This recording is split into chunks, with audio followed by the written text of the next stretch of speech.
Este día, el sermón de esta mañana se llama Más que Vencedores.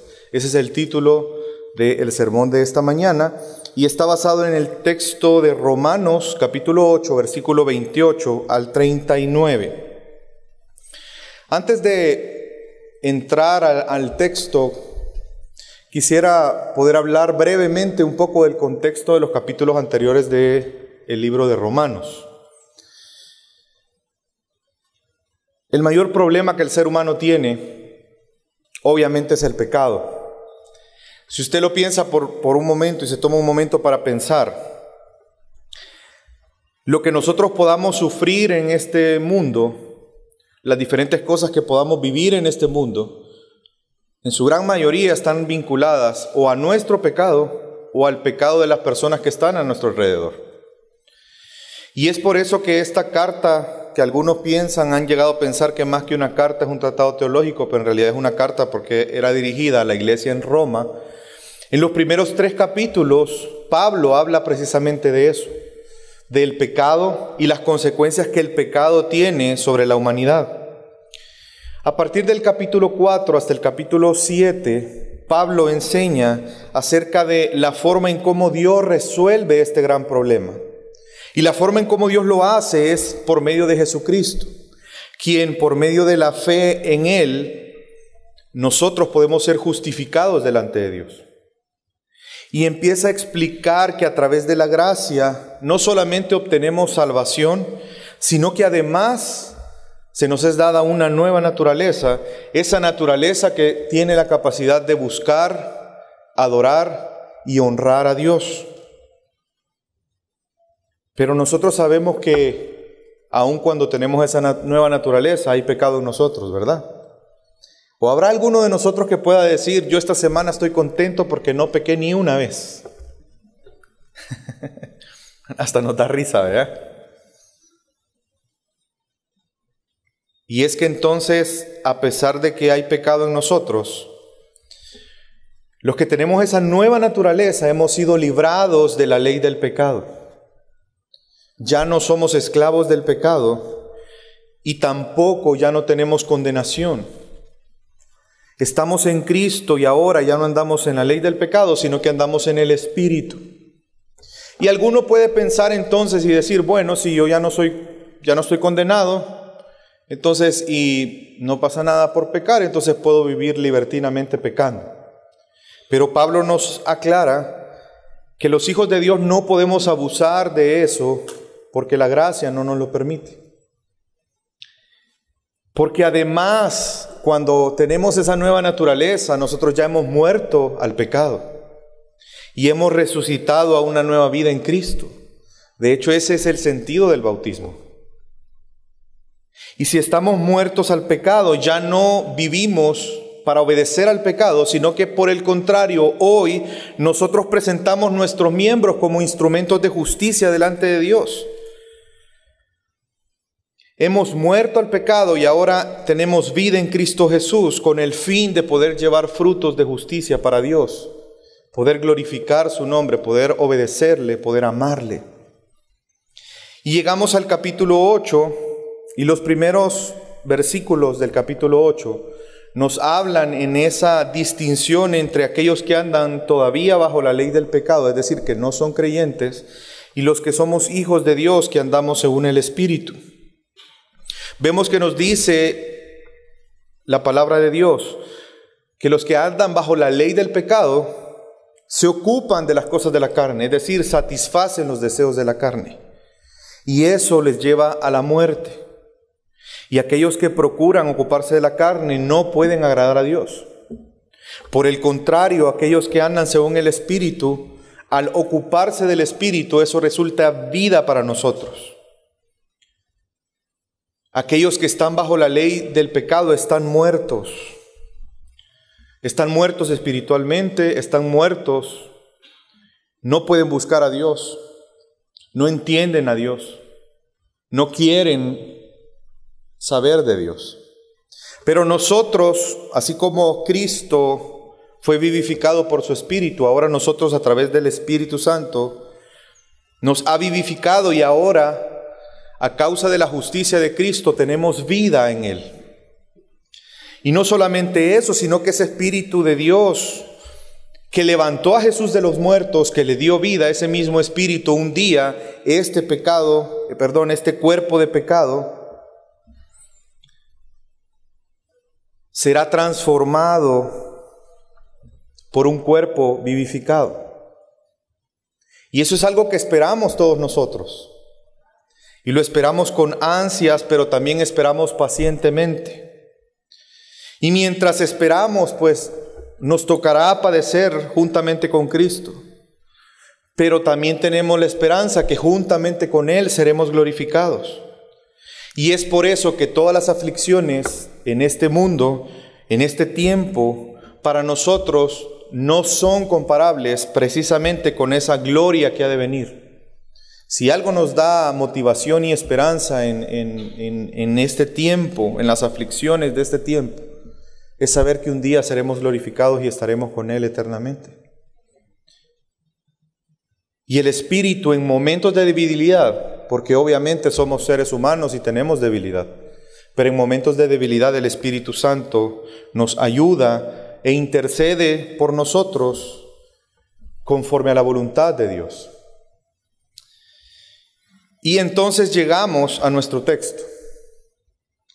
¿Cuál es la idea principal del texto que vamos a estudiar este día? Que todo lo que nos pasa, todo lo que ocurre, nos ayuda bien. Todas las cosas que pasamos no tienen el propósito de destruirnos, sino más bien de conformarnos a la imagen de Cristo.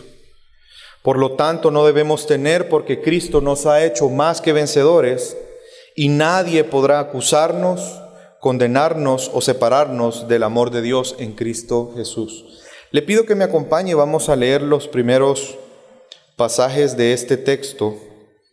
Romanos capítulo 8, versículo 28 al 30. Y sabemos que a los que aman a Dios, todas las cosas les ayudan a bien. Esto es, a los que conforme a su propósito son llamados. Porque a los que antes conoció, también los predestinó para que fuesen hechos conforme a la imagen de su Hijo, para que Él sea el primogénito de entre muchos hermanos. Y a los que predestinó, a esos también llamó. Y a los que llamó, a esos también justificó. Y a los que justificó, a estos también glorificó. ¿Cuántas veces ha escuchado usted esa frase? A los que aman a Dios, todas las cosas nos ayudan a bien. Y esta es una promesa en realidad. Pero es una promesa que no está destinada a cualquier persona. Es una promesa que está destinada específicamente solo a los que aman a Dios. Y aquí nos surge una pregunta, obviamente, que es: ¿quiénes son los que aman a Dios? Y la Biblia nos contesta esto en 1 de Juan 4:19, cuando dice que nosotros amamos a Dios porque Él nos amó primero. Los que aman a Dios son todos aquellos que por el puro afecto de la voluntad de Dios, Él llamó. Y no solamente nos salvó, sino que nos adoptó como hijos suyos. Y esto es por pura y misericordia y gracia. Es decir, que todos los que somos hijos de Dios podemos decir que todas las cosas nos ayudan a bien. Y esto describe, este pasaje que acabamos de leer, describe algunos aspectos de esa elección. En realidad no pretende establecer el orden de la salvación, sino que más bien que veamos y reconsideremos algunos aspectos que incluyen nuestro llamado. Nuestra elección, la elección que Dios hizo para con nosotros. Dice que nos conoció. Es interesante que la Biblia nos enseña en Efesios 4:1 que Él nos escogió antes de la fundación y la creación de todas las cosas. Él nos predestinó desde antes. Y esto tiene implicaciones para nosotros, porque entonces significa que no hay algo que nosotros hubiéramos hecho para que Él nos escoja. Si lo hizo antes de la fundación y la creación de todas las cosas, No puede ser por mérito, porque en ese momento no existíamos y no hubiera una forma de haber ganado algo o haber logrado algo. Y cuando Él nos conoció, lo hizo con el propósito de predestinarnos, y eso quiere decir que Él estableció nuestro destino previamente. Él decidió que pudiéramos estar con Él previamente. Y es por eso que Él nos predestina en la eternidad, pero llega un momento en nuestra vida que nos llama. Cada uno de nosotros que ha recibido ese llamado de Dios sabe que hubo un momento en la vida donde escuchamos ese llamado y no nos quedó otra cosa más que seguirle. Él nos amó y nos llamó, puso el don de la fe en nosotros para que creyéramos en Cristo Jesús y entonces fuéramos justificados y reconciliados con Dios. Y es por eso que menciona la justificación. Y cuando hablamos de la justificación, estamos hablando de una declaración que Dios hace, una declaración legal. Él nos declara justos. ¿Podrá uno de nosotros decir que es justo sin Cristo? La Biblia nos dice que no hay justo ni aún uno. No hay quien entienda, no hay quien haga lo bueno.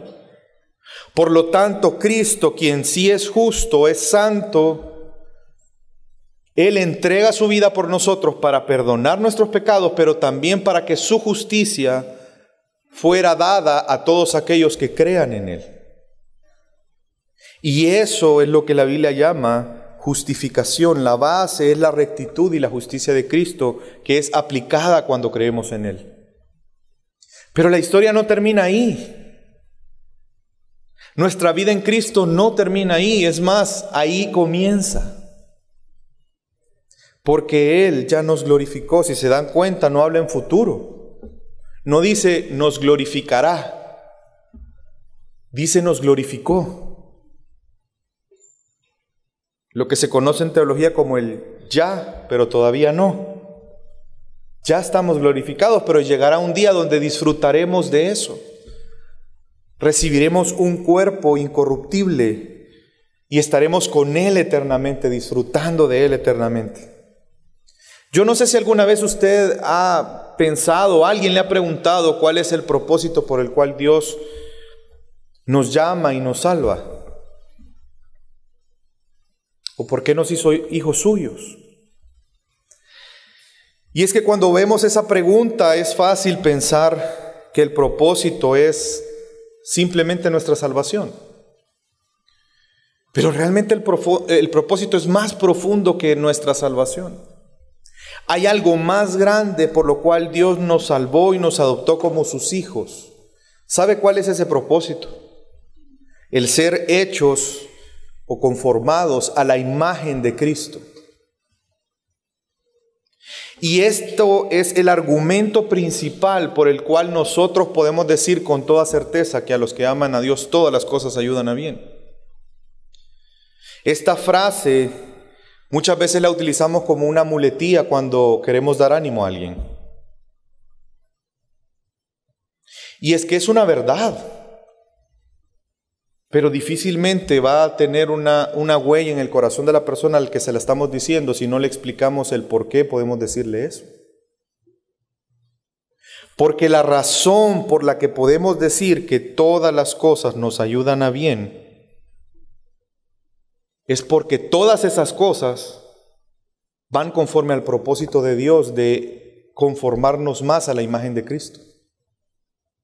Como el mismo Pablo lo menciona versículos antes, las aflicciones del tiempo presente. Muchas veces esas aflicciones del tiempo presente parecieran que están estorbando el propósito de Dios para nosotros. Quizás porque tenemos una idea equivocada del propósito de Dios para nosotros. Si vemos el propósito de Dios para nosotros, una vida tranquila, llena de alegrías, llena de flores, de buenos aromas, quizás vamos a frustrarnos, vamos a desanimarnos. Pero cuando nos damos cuenta que el propósito de Dios es que seamos hechos a la imagen de Cristo Jesús, Eso nos va a hacer cambiar la perspectiva y vamos a entender que todas las cosas que vivimos, en lugar de afectar un propósito de Dios, Dios las utiliza para cumplir ese propósito.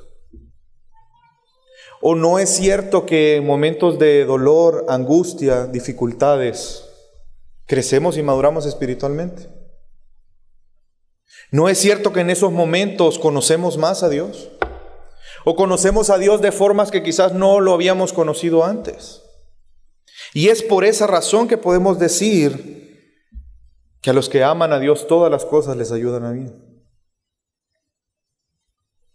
Y cuando hablamos de sufrimiento, no estamos hablando únicamente del sufrimiento que puede producir una enfermedad que te lleve a la muerte, o la muerte de un familiar.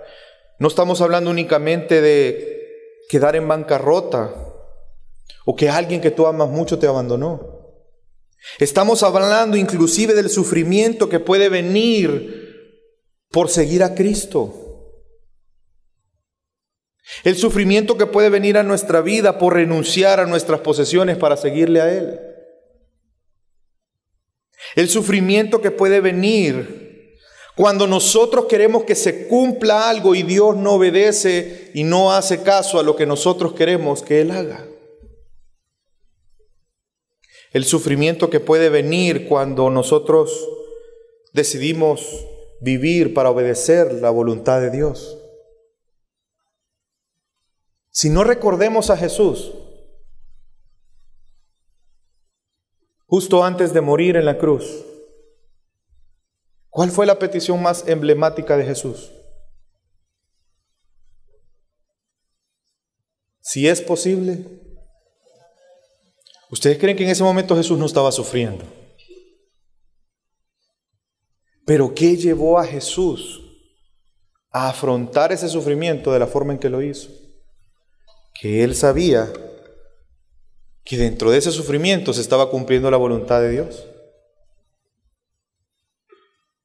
A los que aman a Dios, todas las cosas les ayudan a bien.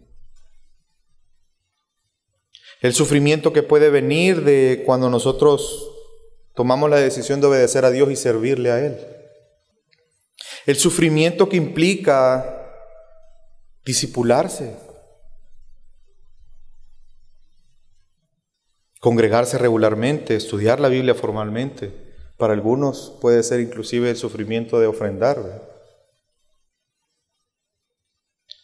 Todo lo que ocurre en nuestra vida, sufrimientos, angustias, experiencias negativas, disciplina, aún las cosas que vienen por nuestro propio pecado, tiene el propósito de que seamos conformados a la imagen de Cristo. ¿Qué mayor bien que eso? Por eso todas las cosas que nos acontecen nos ayudan a bien. ¿Qué mayor bien que ser conformados a la imagen de Cristo? Cada día en nuestra vida. Y quiero que me acompañe a leer 2 Corintios 3:18, que nos habla un poco al respecto. Pero nosotros todos, con el rostro descubierto, contemplando como en un espejo la gloria del Señor. ¿Y qué pasa cuando nosotros contemplamos a Cristo?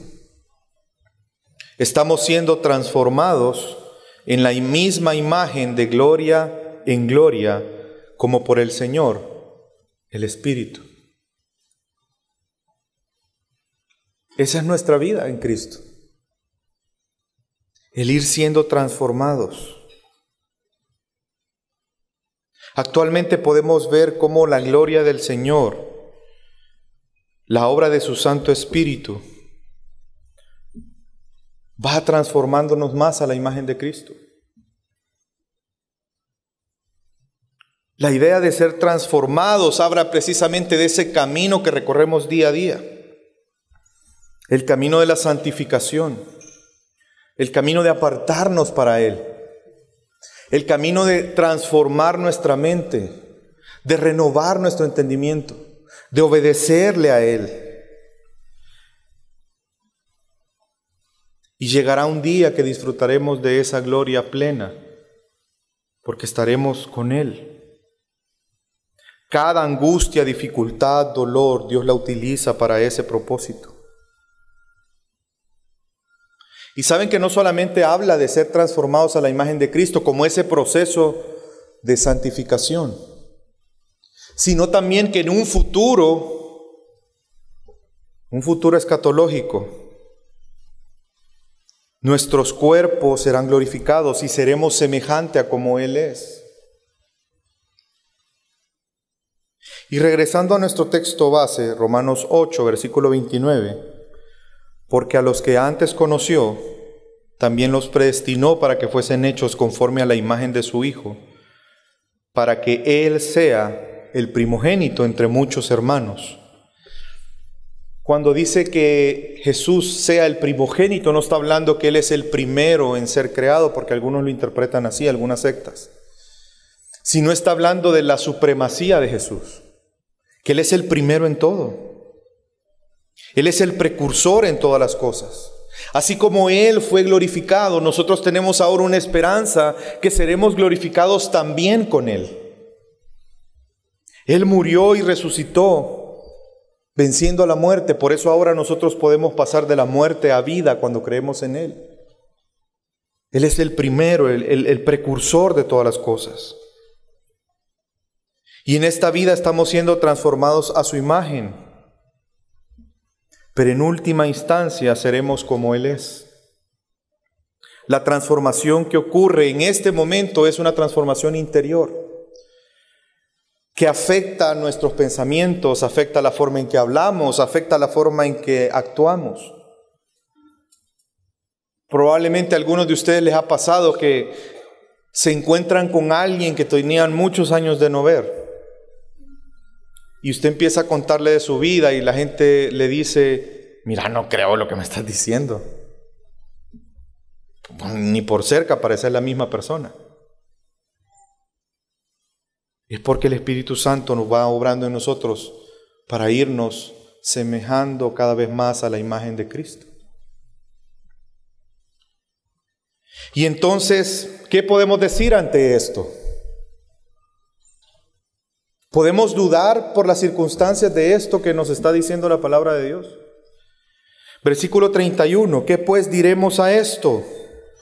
Si Dios es por nosotros, ¿quién contra nosotros?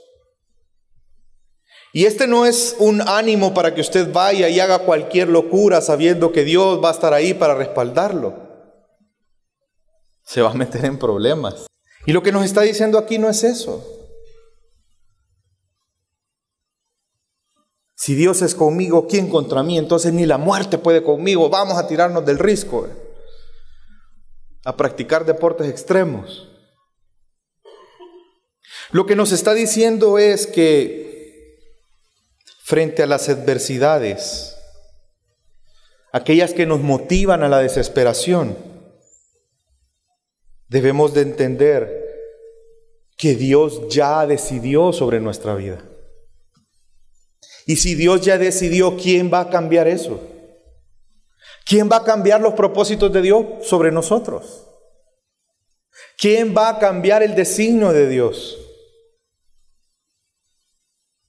Ni nosotros mismos podemos hacerlo. ¿Usted recordará algún ejemplo en la Biblia que se rehusó a hacer la voluntad de Dios? ¿Alguien? El ejemplo más célebre, Jonás. ¿Pudo Jonás? Ni el pecado, ni la muerte, ni Satanás, ni nosotros mismos. Nadie podrá cambiar el propósito de Dios para nuestra vida. Y el propósito de Dios es que seamos conformados a la imagen de su Hijo. Gloria a Dios por eso. Y por eso dice el versículo 32, Dios, quien no escatimó ni a su propio Hijo, sino que le entregó por todos nosotros, ¿cómo no nos dará también con Él todas las cosas? ¿Qué necesitábamos nosotros para poder ser conformados a la imagen de Cristo? Antes de eso, ¿qué era necesario?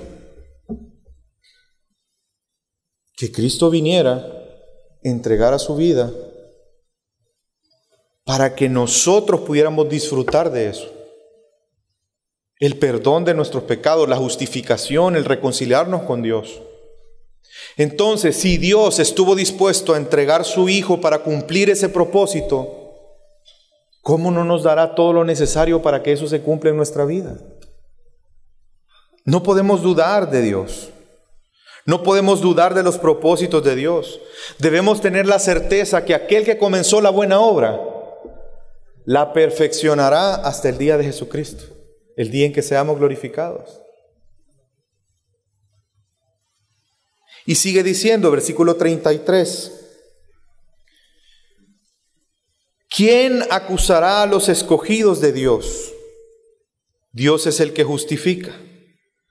¿Quién es el que condenará? Cristo es el que murió, más aún, el que también resucitó y el que además está a la diestra de Dios, el que también intercede por nosotros. ¿Quién nos separará del amor de Cristo? ¿Tribulación o angustia, o persecución, o hambre, o desnudez, o peligro, o espada? ¿Quién? ¿Quién? ¿Quién nos va a acusar? Satanás. Nosotros mismos. ¿Quién nos va a acusar? ¿Quién nos va a acusar cuando Dios ya nos justificó? ¿Habrá alguien que tenga el poder para revertir esa justificación? No. Nadie nos puede acusar. Nadie nos puede condenar. ¿Por qué? Porque Dios ya pagó. Jesucristo ya pagó por nuestros pecados. Él ya pagó la condena que usted y yo merecíamos. Y no solamente Él ya pagó por esa condena, sino que Él está a la diestra del Padre intercediendo por nosotros. Él es nuestro abogado. ¿Quién nos va a condenar? ¿Y usted sabe quién es el juez? Jesús. Cuando Él venga por segunda vez, Él vendrá a hacer juicio. Él es el juez justo. Pero si ese juez ya intercede por nosotros, entonces ¿quién nos va a condenar? ¿Quién nos podrá separar del amor de Dios? ¿Quién? Tribulación. Podemos pensar en toda clase de contrariedades y daños que podamos recibir en este mundo. A algunos la tribulación es que se le cayó el celular y se le quebró la pantalla. A otros puede hacer cosas más difíciles, como la noticia de una enfermedad terminal, la enfermedad de un hijo, el quedar sin empleo. Angustia, ese sentimiento interior, ese tormento que hay dentro de nosotros cuando estamos rodeados de dificultades tan grandes que no sabemos qué hacer. ¿Ha vivido alguna vez usted angustia? La Biblia dice que Jesús estaba angustiado. Si Jesús vivió angustia, no creo que nosotros no vivamos angustia. ¿Ya ha sentido alguna vez usted angustia? Una desesperación tan fea. Y uno no haya ni cómo lidiar con ella, ni cómo salir de la situación, y cómo cambiar ese sentimiento, eso que uno tiene por dentro, que no lo deja ni dormir. Persecución. Y aquí viene desde ultrajes hasta violencia. Y lo que nos está queriendo decir es que durante el tiempo en que dure estos males, la angustia, el sufrimiento, la persecución, nada de eso debe de borrar en nuestra mente y en nuestro corazón la certeza y la firmeza de quiénes somos en Cristo Jesús. De que Él ya nos amó y que no importa lo que pase, nada nos va a separar del amor de Dios. Y esa certeza trae consuelo a nuestro corazón, trae ánimo, trae paz. Lo peor que nos podría pasar es vivir eternamente separados de Dios, ¿o no? Pero a los que amamos a Dios, esas cosas ya no es posible. Porque Él ya nos amó primero. Y eso no va a hacer nada, ni ninguna situación, ni ninguna persona, ni nadie que cambie de opinión. Dios es inmutable. Y Él nos dio su amor por gracia. Y sigue diciendo Pablo, como está escrito, y empieza a citar un salmo.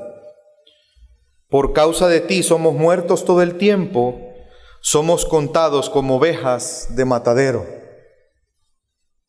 ¡Qué ánimo nos dio Pablo! ¡Qué palabras de ánimo! Yo creo que para entender el por qué Pablo utiliza ese texto, tenemos que irnos al texto que está citando.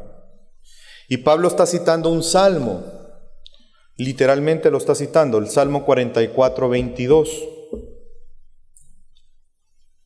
Este salmo es un salmo de lamentos. Es un salmo bien particular porque comienza, si usted lo empieza a leer, va a empezar a ver palabras de adoración a Dios, reconociendo quién es Dios, reconociendo lo que Dios ha hecho por su pueblo. Pero hay un momento en el que el salmo va avanzando y empieza a mostrar un cuadro más desalentador por la situación que el pueblo estaba viviendo en ese momento. Se cree que lo que estaba pasando es que acababan de tener una derrota militar. No se tiene certeza en qué momento fue escrito, pero se cree que algo así estaba pasando y el pueblo estaba sufriendo. Y el salmista empieza a rogarle a Dios. Y empieza a hacer un hincapié en que esta vez, quizás solo esta vez, no tiene responsabilidad el pueblo por lo que están pasando. Porque no hay una desobediencia que fuera consecuente con un castigo. Y es más, el salmista llega a decirle, tú examina nuestro corazón, tú conoces los secretos que hay en nuestro corazón. Y que realmente el problema por el cual se estaba lamentando el salmista era por el sufrimiento que estaba pasando el pueblo de Dios, simplemente por ser el pueblo de Dios. Recuerde que el sufrimiento no siempre es un castigo, no siempre sufrimos porque haya un castigo detrás del sufrimiento. Y este salmo es uno de los salmos que señala una persecución al pueblo de Dios por ser fiel a Dios. Y quiero leer los últimos 2 versículos del Salmo 44 para que podamos entender algo y cómo esto tiene relación con el pasaje que estamos estudiando. Salmo 44, 25 y 26. Porque nuestra alma está agobiada hasta el polvo y nuestro cuerpo está postrado hasta la tierra. Y viene la petición del salmista. Levántate para ayudarnos y redímeme por causa de tu misericordia. A diferencia del Salmo que termina con una petición de redención, porque ahí termina el Salmo. Nosotros hoy podemos decir que somos más que vencedores en Cristo Jesús, por cuanto nuestro Rey ya nos redimió, ya venció al pecado, a la muerte y a Satanás. Y esto debe de generar esa certeza en nuestro corazón. Si volvemos al versículo 36 que cita el Salmo 42, luego dice el 37, antes, en todas estas cosas, somos más que vencedores por medio de aquel que nos amó. ¿Cuáles cosas? Que nadie puede acusarnos, que nadie va a condenarnos y que nadie puede separarnos del amor de Dios. En todas esas cosas ya somos más que vencedores en Cristo Jesús, porque Él ganó la victoria. Y ahora usted y yo disfrutamos de esa victoria por gracia, bondad y misericordia de Dios. Y eso tiene que traer certeza a nuestro corazón. Eso tiene que hacernos no dudar, no importando las circunstancias que estemos viviendo. No importa qué tan oscuro se vea el panorama. No dude de Dios. Somos más que vencedores en Él. Y por eso Pablo dice en versículo 38, por lo cual estoy seguro. Hay una certeza en Él. Y nosotros de igual manera tenemos que tener esta certeza. ¿Cuál certeza? Que ni la muerte, ni la vida, ni los ángeles, ni principados, ni potestades, ni lo presente, ni lo porvenir, ni lo alto, ni lo profundo, ni ninguna otra cosa creada nos podrá separar del amor de Dios, que es en Cristo Jesús, Señor nuestro. Por lo cual podemos estar seguros. Todos los argumentos que ya nos dio Pablo de por qué todas las cosas nos ayudan a bien, nos tiene que hacer estar seguros en los momentos de prueba, dificultad, dolor, angustia. Jesús es Señor. Y eso nos debe de hacer tener seguridad. Si se da cuenta, termina el versículo 39. Nadie podrá separarnos del amor de Dios, que es en Cristo Jesús. ¿Y quién es Cristo Jesús? Señor nuestro. Y no solamente Señor nuestro. Él es Señor de la vida y la muerte. Por eso ni la vida ni la muerte nos podrá separar de Él, porque Él es el Señor de la vida y la muerte. Cuando Él fue crucificado, Él murió, pero al tercer día resucitó y venció a la muerte. Y ahora es Él el dador de vida. Él es Señor de la vida y la muerte. Él es Señor de principados y potestades. Él es el Señor de lo presente y de lo porvenir, porque Él es el alfa y el omega, Él es el principio y el fin. Él es el Señor de todas las cosas creadas, porque todas las cosas creadas fueron creadas por Él y para Él. Él es nuestro Señor. Y en Él está nuestra seguridad. Solamente Dios, por medio de su amor, el cual ya manifestó en Cristo Jesús, nos podrá sostener y fortificarnos en medio de las pruebas y las dificultades. ¿Sabe cuál es el vínculo de amor que nos une con Dios?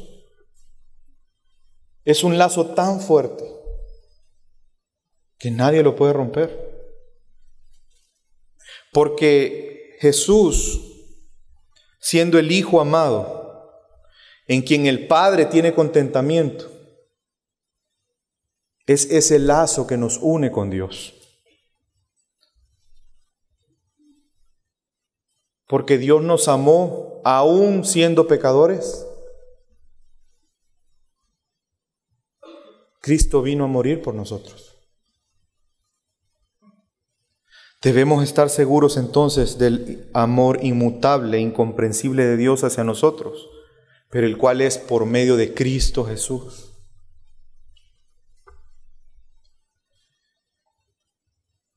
En conclusión de este hermoso pasaje, es que la única forma en que nosotros podemos ser más que vencedores, la única manera en que todo lo que pase a nuestro alrededor sea para nuestro bien, es a través de Cristo Jesús. Cada uno de nosotros necesitamos a Cristo, porque el que obró la victoria sobre la cual nosotros disfrutamos es Cristo. Si hay aquí alguna persona que piensa que puede justificarse delante de Dios por la forma en la que vive, por las prácticas religiosas que tenga, déjeme decirle que usted difícilmente va a poder decir que es más que vencedor. Porque llegará un día donde habrá una acusación. Y de hecho Pablo lo desarrolla en el capítulo 1 de Romanos, lo invito a que lo lea. Habrá una acusación en base a nuestra maldad y a nuestro pecado.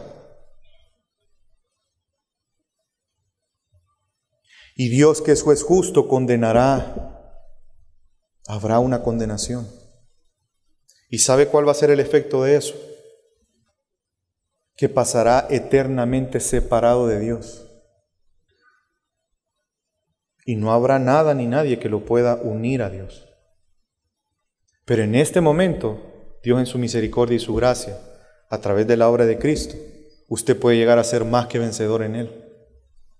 Lo único que tiene que hacer es reconocer su condición de pecado delante de Dios, arrepentirse, pedirle a Dios por ese don de la fe que lo haga creer en Jesús, reconocer que Él es el único camino para llegar a Dios. Y la conclusión a la que nosotros podemos llegar es que realmente este pasaje es como un cántico, como un himno de victoria. Es un himno de victoria, pero que a la vez trae un recordatorio. Un himno de la victoria que ya disfrutamos los que amamos a Dios. Pero a la vez es un recordatorio que eso lo logramos por Cristo Jesús únicamente. Porque es su victoria, la cual nosotros disfrutamos hoy, simplemente por su bondad, su misericordia y su gracia. Y si quisiéramos concluir con una idea de lo que hemos aprendido en esta mañana, es que los que aman a Dios, todas las cosas les ayudan para bien, porque a través de esas cosas vamos a ser conformados a la imagen de Dios. Y entendiendo esto, podemos creer 3 verdades. Que si Dios es con nosotros, ¿quién contra nosotros? Nadie cambiará el propósito de Dios. Que no hay quien nos acuse, quien nos condene o quien nos separe de su amor. Y es por eso que podemos decir que somos más que vencedores por medio de Cristo Jesús que nos amó. Y que estamos seguros que esa victoria es una victoria eterna, porque nada ni nadie nos separará del amor de Cristo Jesús, quien es Señor nuestro. Y esto tiene aplicaciones para nosotros hoy. Debemos estar agradecidos con Dios por su amor, por su misericordia. Si hemos sido escogidos por Él, si hemos sido predestinados, si hemos sido llamados, usted y yo ya somos más que vencedores. Y eso debe de traer gozo a nuestro corazón. Debe de traer alegría, ánimo, aún en momentos de prueba. No permita que los problemas, las aflicciones, las dificultades lo desanimen, lo hagan dudar de Dios. Recuerde que esas pruebas no son nada comparadas con la gloria eterna que estamos esperando. Recuerde que eso es algo pasajero y que el propósito no es destruirle, sino es conformarle a la imagen de Cristo Jesús. Por lo tanto, es para nuestro bien. ¿Qué mayor bien que ese? Y qué bendición que Dios sigue obrando en nuestra vida. Y que podemos tener la certeza que aquel que comenzó la buena obra la va a perfeccionar hasta el día de Jesucristo. En momentos de prueba, no dude. Todas las cosas nos ayudan para bien, porque somos más que vencedores en Cristo Jesús, Señor nuestro. Vamos a orar.